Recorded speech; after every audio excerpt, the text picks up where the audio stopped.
Seja bem-vindo à Odontologia Prática de hoje. Hoje eu vou falar sobre um assunto muito relevante. Quando utilizar dentinas em facetas em resina? Essa é uma pergunta muito frequente que eu recebo no Instagram e aqui no YouTube. E hoje eu resolvi te mostrar um caso clínico aonde eu utilizei bastante dentina para realizar facetas. Mas será que sempre eu utilizo dentina em facetas em resina? Hoje você vai aprender na prática. Beleza? Então, bora pro vídeo?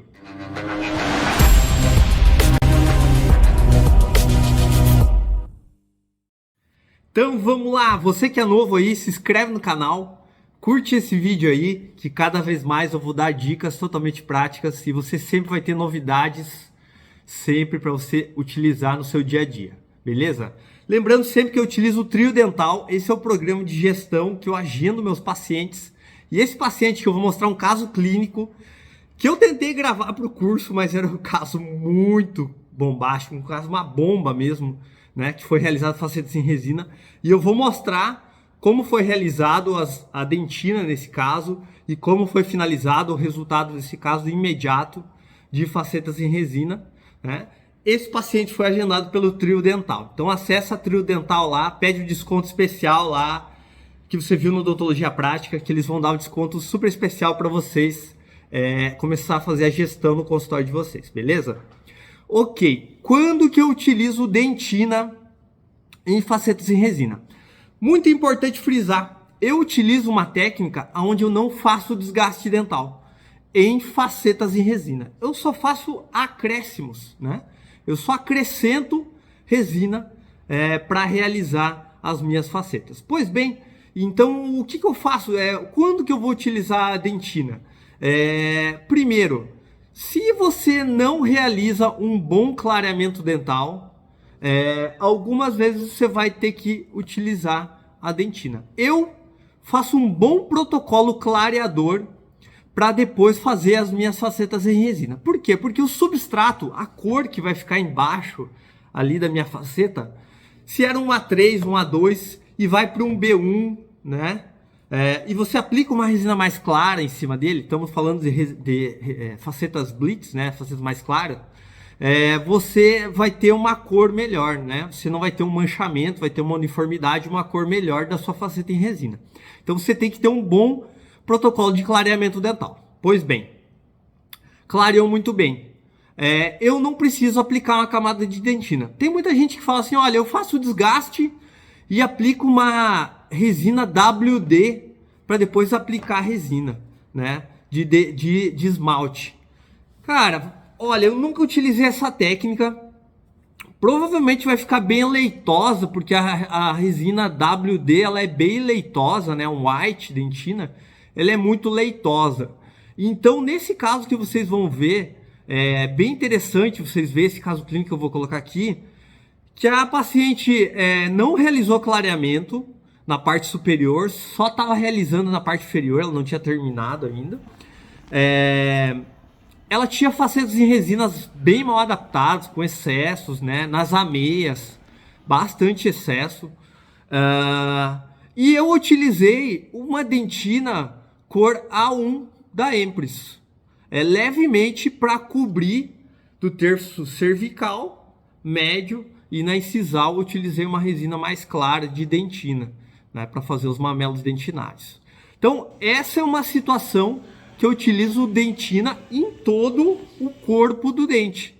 Por quê? Porque ela não pôde clarear, ela tinha muitas resinas, e eu tive que refazer o corpo desse dente para mim poder cobrir depois esse dente com uma resina clara.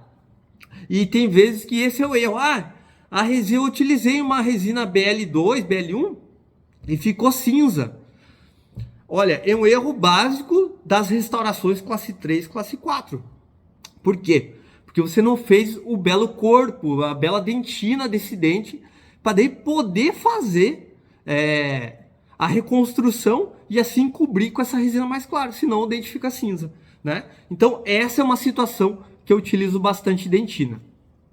Então, mas se eu tenho um esmalte vestibular todo bonito ali, eu vou utilizar resina de dentina nessa vestibular? Não, não vai utilizar. eu tenho um desgaste na cervical classe 5. Vai fazer a dentina em classe 5, refazendo o formato do dente. Geralmente em facetas em resina, eu vou fazer aumentos incisais. A maioria dos casos, olha, 95% dos casos, a gente acaba restabelecendo as proporções, né? Que é ter um comprimento maior do que a largura. Olha, maioria dos casos a gente vai fazer isso. Então você vai refazer essa proporção. Consequentemente, você vai utilizar uma dentina na incisal para fazer esse aumento incisal, né? Então você acaba utilizando uma resina de dentina. Então, aumento incisal, classe 5, dentes tortos, eu gosto de utilizar. Então vamos dar um pequeno exemplo. Você tem um incisivo que está palatinizado e um lateral vestibularizado. Ok.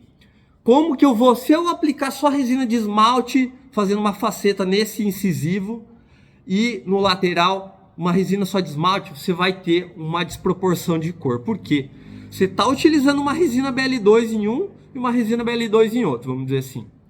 Mas a espessura dela vai variar de um dente para o outro. Então, se você fizer um bloco de resina e testar as cores de espessura de uma BL2, você vai ver que quanto mais espesso, mais opaco ela vai ficar. Então vai dar essa diferença bem grande de cor. O que que eu faço? Eu levanto esse incisivo que estava lingualizado um pouquinho com uma resina de dentina ou de corpo, né? Como a resina da Z350. E aí depois eu começo a trabalhar com a minha resina de esmalte. Então assim eu evito essa diferença de cor. Eu uniformizei o arco primeiro, para depois eu começar a distribuir a resina de esmalte. E nesse caso clínico que eu vou colocar aqui, ocorreu isso. Então, ela tinha uma perda, ela tinha muitas restaurações, como vocês vão ver, né? Eu removi todas, ia gravar esse caso para o curso, caso muito legal, muito complexo. Comecei a gravar ele, comecei a refazer a dentina e deu um trabalhão. Cara, você tem que reconstruir um dente inteiro em dentina. Você tem que ter um cuidado muito grande com as espessuras, né? Muito importante as espessuras, refiz os mamelos, tudo, né? E depois você começa a distribuir o esmalte. Só que o que acontece? Nesse caso, por ter esses excessos de resina, deu um trabalhão para controlar o sangramento. Mesmo com fio, eu deixei hemostático antes de iniciar as facetas, deixei o hemostático agindo, né? Por enquanto, antes de condicionar, deixei um bom tempo. Mesmo assim, começou a sangrar no incisivo lateral. Então, eu tive que refiz os outros dentes. Depois desse dente, eu reiniciei ele do zero, né? Tive que condicionar, aplicar adesivo novamente, né? Mas essa é uma realidade clínica. Acabei desistindo um pouquinho de gravar no final do vídeo. Foi meio frustrante, era um caso bem interessante, né? E ainda não sei se eu adiciono ele no curso, que eu vou querer gravar para vocês. Eu acho que é legal buscar esses casos bomba mesmo. Eu sou bem realista, porque muitas pessoas colocam um caso bonitinho, fácil ali, que não é a realidade clínica. Então, reconstruir a dentina, na maioria das vezes, é uma realidade clínica. Nesse caso, tinha diastemas, reconstrução dentária, tinha 3 dentes escurecidos. Quando tem muito desproporção de espaço, você tem que saber trabalhar áreas de espelho, que eu vou fazer um vídeo muito especial para vocês. E tem que também tem que cuidar muito no detalhamento para fazer essa dentina, que é ela que vai dar o tchan do caso, né? A dentina, ela que traz o resultado final para a maioria dos casos. Em resinas BL2, principalmente, vai trazer um contraste legal? Cara, BL2 é um pouquinho diferente, mas sim, ela vai trazer uma naturalidade legal para o caso. Mas sempre quando você utilizar uma resina B1, até uma white da Polyfic, assim, um resultado natural, você tem que saber trabalhar a dentina, tá? Se você errou a dentina, não é o esmalte que vai corrigir.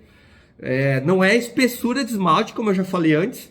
Se você aplica muito esmalte, vai mudar a tonalidade daquele BL2. Então você pode utilizar, quando está fazendo uma dentina, utilizar a lupa. Sempre utilizar lupa. Seguir, utilizar a espátula, aquela LM, para medir a dentina. Uniformizar com espátulas largas de borracha, pincel, né? E utilizar a lupa. Eu comprei, já indiquei vocês aí. Olha, eu tenho uma lupa de 3,5 de 4 da G-Focus Optical. Tem aquele cupom para vocês comprar lá. Pô, aproveitem aí, cara. Odontologia Prática, 5% de desconto vocês têm lá. Compra lá. Vale a pena, por quê? Porque você vai começar a acertar melhor os seus casos. Você consegue visualizar, né, melhor e assim ter uma naturalidade. E agora eu vou mostrar o resultado desse caso imediato, né? Essa paciente vai voltar ainda, eu sempre faço alguns ajustes, né? É um caso super complexo e espero que gostem do caso clínico aí, beleza? Dica compartilhada, conhecimento multiplicado. Agora é só vocês testar na prática.